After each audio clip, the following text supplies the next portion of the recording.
انعام مصطفیٰ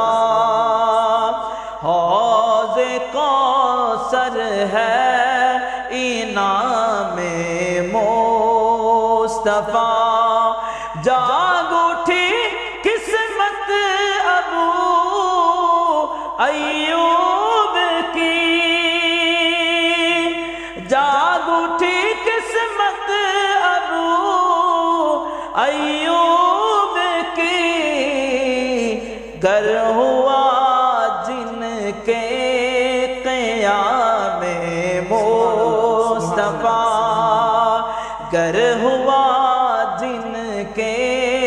قیام مصطفیٰ کون پائے گا مقام مصطفیٰ۔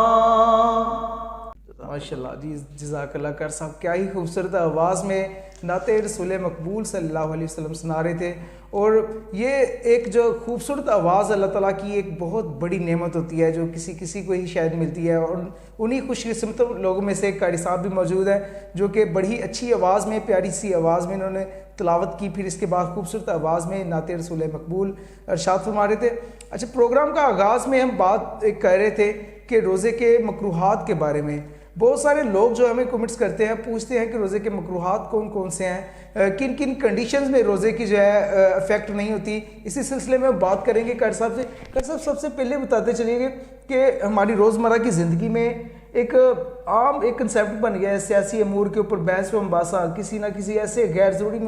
امور کے اوپر بحث و مباحثہ ہوتا رہتا ہے، تو کیا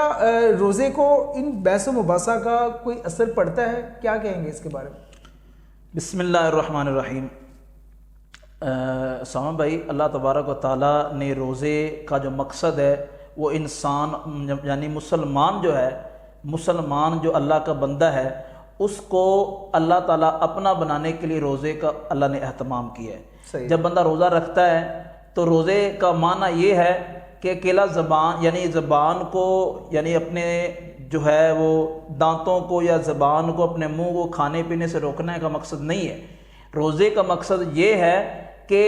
جتنی بھی فضولیات ہیں، جتنے بھی اور سے ایسے کام ہیں جن سے اسلام ہمیں روکتا ہے، یعنی کیا جو فضول گفتگو ہے، فضول باتیں، فضول کام ہیں، فضول معاملات ہیں، جو بے مقصد چیزیں ہیں، ان سے اسلام نے ہمیں منع کیا ہے۔ تو وہ بھی روزے میں، ہم روزے کی حالت میں وہ کام کریں گے تو روزے پر وہ اثر پڑے گا۔ اگر روزے کی حالت میں ہم یہ کام کریں گے تو روزہ ہمارا جو ہے اس کا مقصد نہیں رہے گا۔ روزے کا مقصد کیا ہے کہ ہم اللہ تبارک و تعالیٰ کی عبادت کریں، جتنا بھی وقت ہو، جتنا بھی ٹائم ہو، جتنا بھی ہمیں وقت میسر آئے، ہم اللہ تبارک و تعالیٰ کی عبادت میں وقت گزاریں۔ یہی اصل روزے کا مقصد ہے۔ اگر ہم فضولیات میں چلے جائیں گے، یہ سیاسی گفتگو میں چلے جائیں گے، سیاسی ٹاپک ہم چھیڑ کے بیٹھ جائیں گے، تو پھر ہمارے وہ روزے کا مقصد فوت ہو جاتا ہے، جس پر روزے کا بہت برا اثر پڑتا ہے۔ اچھا قاری صاحب، ایک اور چیز ہے کہ جیسے عام زندگی میں لوگ بات بات پہ جھوٹ بول جاتے ہیں،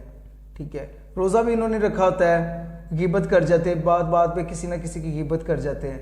جھوٹ بول جاتے ہیں۔ غیبت کرنا یہ تو عام روٹین میں بہت بڑا گناہ ہے، جھوٹ بولنا اور غیبت کرنا۔ وہ روزے کی حالت میں بھی اس کا کوئی خیال نہیں کرتے، اس کے بارے میں کیا کہیں گے؟ روزہ جو ہے یہ اللہ تبارک و تعالیٰ کی طرف سے ہمارے لیے، ہماری اصلاح کے لیے چنا گیا ہے۔ اللہ تبارک و تعالیٰ ہمیں سیدھا کرنا چاہتے ہیں، ہمیں درست کرنا چاہتے ہیں کہ روزے کی حالت میں جو ہم نے روزے کے علاوہ یعنی رمضان مبارک کے علاوہ جو مہینے ہم نے گزارے ہیں، جو دن گزارے ہیں، ان میں ہم نے بہت سارے اس طرح معاملات کیے، جھوٹ بولا ہے، دھوکہ دیا ہے، چوری کچاری کی ہے، گالم گلوچ کیا ہے، بد زبانی کی ہے۔ جب روزہ آ جاتا ہے تو اللہ تعالیٰ کہتے ہیں کہ میرے بندے، ان ساری چیزوں سے تم نے گریز کرنا ہے، جھوٹ سے بچنا ہے، گالم گلوچ سے بچنا ہے، گلے شکوے سے بچنا ہے، دھوکے بازی سے بچنا ہے، ان سب چیزوں کو چھوڑنا ہے۔ اگر تم دیکھیں، اگر ہم روزے کی حالت میں وہی معاملات کریں گے تو ایک حدیث مبارکہ میں آتا ہے، نبی کریم صلی اللہ علیہ وسلم فرمایا کہ اگر ایک بندہ جو ہے وہ روزہ رکھنے کے بعد اللہ تعالیٰ کی نافرمانیوں کو نہیں چھوڑتا، نبی پاک صلی اللہ علیہ وسلم کے فرمان کا مفہوم ہے کہ اللہ تبارک و تعالیٰ کی طرف سے، دیکھیں، اللہ تعالیٰ کو راضی کرنے کے لیے انسان روزہ رکھتا ہے۔ اگر نبی پاک صلی اللہ علیہ وسلم نے فرمایا کہ جو بندہ روزہ رکھتا ہے اور روزہ رکھنے کے بعد اللہ تعالیٰ کی نافرمانیوں کو نہیں چھوڑتا، تو اس کے روزے کی اللہ تعالیٰ کو کوئی پرواہ نہیں، وہ چاہے بھوکا رہے پیاسا رہے، چاہے کھائے پیے، اللہ تعالیٰ کو اس کے روزے کی کوئی پرواہ نہیں۔ تو دیکھیں اس سے پتہ کیا چلتا ہے کہ یہ جو جھوٹ ہے، دھوکے بازی ہے، گالم گلوچ ہے، فضول گفتگو ہے، یہ ساری جو چیزیں ہیں یہ ہمارے روزے کو بہت برا جو ہے نا اثر پیش کرتی ہیں۔ صحیح۔ اچھا کر صاحب، جیسا کہ ایک عام کنسیپٹ ہے، لوگ کہتے ہیں کہ جی برش کرنے سے روزے کے اوپر اثر پڑتا ہے، انجیکشن لگوانے سے اثر پڑتا ہے، سرما ڈالنے سے، ان تینوں چیزوں کا، انجیکشن لگوانا، سرما ڈالنا اور کیا کہیں گے اس کے روزے کے اوپر کوئی اثر پڑتا ہے سرما ڈالنے سے، انجیکشن لگوانے سے، ٹھیک ہے، یا برش کرنے سے؟ ہاں جی، سرما ڈالنے سے تو نہیں یہ اثر پڑتا، کوئی اس کا کوئی تعلق ہی نہیں ہے روزے کے ساتھ۔ دیکھیں ہمارے جو چیز جب ہم کوئی کھائیں گے پئیں گے تو وہ منہ سے کھائیں پئیں گے تو ہمارے پیٹ میں جائے گی، تو اس سے ہمارا جو ہے نا روزہ ختم ہو جائے گا۔ ان چیزوں سے ہمارے روزے پر کوئی اثر نہیں پڑے گا اگر سرما ڈالے۔ ہاں پیسٹ ہم ایسی ڈالتے ہیں، یا ٹوتھ برش ہم ایسا کرتے ہیں، یعنی پیسٹ جو ایسی کرتے ہیں جس کا ذائقہ جو ہے نا وہ اکثر آگے چلا جاتا ہے، تو اس سے تھوڑا سا بچ کے کریں تو کوئی انشاءاللہ کوئی فرق نہیں پڑے گا۔ اور انجیکشن جو ہے وہ ہم عام لگوا سکتے ہیں، لیکن وہ انجیکشن نہ ہو جس سے ہم مراد ہے کہ اگر جس سے بھوک اور پیاس ختم ہوتی ہو، وہ انجیکشن سے گریز کریں۔ باقی انجیکشن لگا سکتے ہیں، یعنی میڈیسن کے لیے، دوائی کے لیے یا علاج کے لیے انجیکشن لگ سکتا ہے، اس پر روزے کا کوئی اثر نہیں پڑتا۔ صحیح ہے۔ اچھا کر صاحب، اگر کسی کو الٹی آ جائے، کوئی قے آ جائے، تو اس سے بھی روزے کے اوپر کوئی اثر پڑتا ہے؟ قے دو طرح کی ہے، ایک قے ہوتی ہے الٹی جو انسان کو خود بخود آتی ہے، کھانا کھایا ہے یا کچھ پیا ہے، یعنی روزہ رکھا ہوا ہے، صبح اس نے کچھ ایسی سحری کے ٹائم ایسی چیزیں کھائی ہیں کو جو 3-4 گھنٹے کے بعد اس کو ہضم نہیں ہوئی تو وہ خود بخود الٹی آ گئی اس کو، وہ الگ چیز ہے، اس سے روزے پر کوئی اثر نہیں پڑتا۔ ہاں اگر ایک بندہ اپنے گلے میں یا اپنے منہ میں ہاتھ ڈال کر الٹی کرتا ہے، قے کرتا ہے، اس سے روزے پر اثر پڑتا ہے۔ ٹھیک ہے۔ اور دوسرے نمبر پہ کر صاحب اکثر دیکھا جائے کہ روڈ ایکسیڈنٹ کی صورت میں اگر کسی بندے کو چوٹ لگ جاتی ہے، کوئی ہڈی فریکچر ہو جاتی ہے، کوئی جسم کے کسی میجر حصے پہ چوٹ لگ جاتی ہے، تو وہ روزہ توڑ سکتا ہے یا کیا کہیں گے اس کے بارے میں آپ؟ اللہ تبارک و تعالیٰ فرماتے ہیں فَمَنْ كَانَ مِنْكُمْ مَرِيضًا أَوْ عَلَى سَفَرٍ فَعِدَّةٌ مِّنْ أَيَّامٍ أُخَرَ۔ اللہ تبارک و تعالیٰ کے فرمان میں اللہ تعالیٰ نے بتا دیا ہے کہ جو روزہ ہے یہ مسافر کے لیے اور جو بیمار بندہ اس کے لیے اس میں چھوٹ ہے، فَعِدَّةٌ مِّنْ أَيَّامٍ أُخَرَ، بعد کے دنوں میں اس کی عدت پوری کر لے۔ یعنی اگر ایک بندہ ایسی مثلا کہ ایک بندے کو ایسی چوٹیں آئی ہیں کہ وہ گزارا کر سکتا ہے افطاری کے ٹائم تک تو وہ کر لے، یعنی کہ اس کو میڈیسن مثلا جو پٹی وغیرہ لگاتے ہیں زخم کو صاف کرنے اتنے تک محدود ہے، اگر زخم آپ کا تو اس سے آپ کو آرام ہے تو ٹھیک ہے۔ اگر اتنا زخم ہوگا یا اتنا آپ کا ایکسیڈنٹ اور اتنا خطرناک آپ کو مرحلہ پہنچا ہے کہ جس سے آپ بے ہوش ہو چکے ہیں، جب تک آپ کوئی میڈیسن کھائیں گے نہیں یا کچھ ایسا چیز جو آپ کے پیٹ میں جائے تو اس سے آپ کو جو ہے آپ کا جو روزہ ہے آپ کھول سکتے ہیں، اس پر آپ کو کوئی حرج نہیں ہے۔ ہاں اس روزے کی قضائی آپ بعد کے دنوں میں ضرور دیں گے کیونکہ یہ رمضان کے روزے فرض ہوتے ہیں۔ ٹھیک ہے۔ اچھا کر صاحب ایک آخری سوال ہے جو ہم سے عام پوچھا جاتا ہے کہ جو شادی شدہ افراد ہیں یہ ان کی زندگی ایک دوسرے کے ساتھ بڑی کلوز ہوتی ہے، جی ٹھیک ہے، ہمارے نبی کی سنت کے مطابق کیا ان کو کس قسم کا احتیاط برتنا چاہیے؟ روزے کی حالت میں ایک دوسرے کے پاس لیٹنا چاہیے، بیٹھنا چاہیے، کیا احتیاط برتنا چاہیے؟ سلام بھائی، آپ نے بڑا ہی پیارا سوال کیا، آج ہمارے معاشرے کی بہت اہم ضرورت ہے۔ اللہ تبارک و تعالیٰ نے قرآن کریم میں فرمایا احل لکم لیلۃ الصیام الرفث الی نسائکم ہن لباس لکم وانتم لباس لہن۔ اللہ تبارک و تعالیٰ فرماتے ہیں کہ ہم نے حلال کر دیا ہے تمہارے لیے روزوں کے دنوں میں تمہاری عورتوں کو، روزوں کے دنوں میں تمہاری عورتوں کو حلال کر دیا ہے رات کے دن، رات کے ٹائم میں، روزوں کی حالت میں، روزوں کے دنوں میں، روزوں کی یعنی رمضان المبارک میں اللہ تبارک و تعالیٰ فرما رہے ہیں کہ روزوں کے دنوں میں ہم نے حلال کر دیا ہے تمہاری عورتوں کو رات کے وقت میں، رات کے ٹائم میں تمہاری عورتیں تمہارے لیے حلال ہیں۔ ہن لباس لکم وانتم لباس لہن، تم ان کا لباس ہو اور وہ تمہارا لباس ہیں۔ صحیح ہے۔ اس آیت مبارکہ سے ہمیں یہ پتہ چلتا ہے اور کہ ہماری جو عورتیں ہیں، بیویاں، ان کے ساتھ ہم جو بھی ازدواجی معاملات ہیں وہ ہم رات کے وقت کر سکتے ہیں، روزے کی حالت میں نہیں کر سکتے۔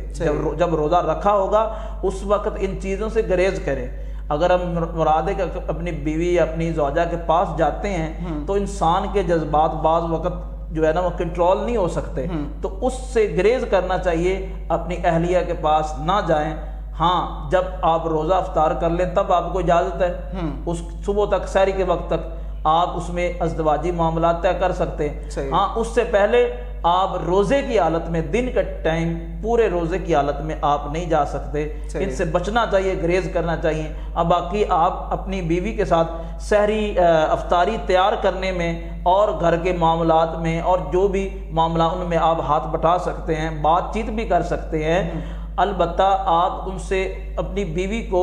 اللہ کی رضا کے لیے خوش کرنے کے لیے اس کے تعریفی کلمات جب یا دوسرے لفظ میں کہوں کہ مذاق میں ہلکا پھلکا آپ کر سکتے ہیں، لیکن اس طرح کا معاملہ نہ کریں کہ آپ روزے کی حالت میں اپنے جذبات پر کنٹرول نہ کر سکیں۔ صحیح جی، بہت شکریہ کر صاحب، آج بڑی ایک اثر انگیز اور بڑی اہم ترین گفتگو کر رہے تھے جس میں روزے کے مکروہات کے بارے میں ہم بات کر رہے تھے، ازدواجی زندگی کے لوگوں کے لیے کیا ارشادات ہیں ہمارے پیارے نبی صلی اللہ علیہ وسلم کے، اور عام طور پہ ہمارے معاشرتی گفتگو میں کیا اعتدال رکھنے کے لیے روزے کو کیا اہمیت دی گئی ہے، کیا کیا معاملات ہیں جس سے کنٹرول کرنے کے لیے کہا گیا ہے روزے کی حالت میں، اس کے اوپر بات کر رہے تھے۔ اور انشاءاللہ تعالیٰ اگلے رمضان ٹرانسمیشن پروگرام میں ایک نئے میسیج کے ساتھ، نئے پیغام کے ساتھ آپ کے ساتھ حاضر ہوں گے۔ اپنے میزبان اسامہ مرزا کو اجازت دیجیے گا، اللہ حافظ۔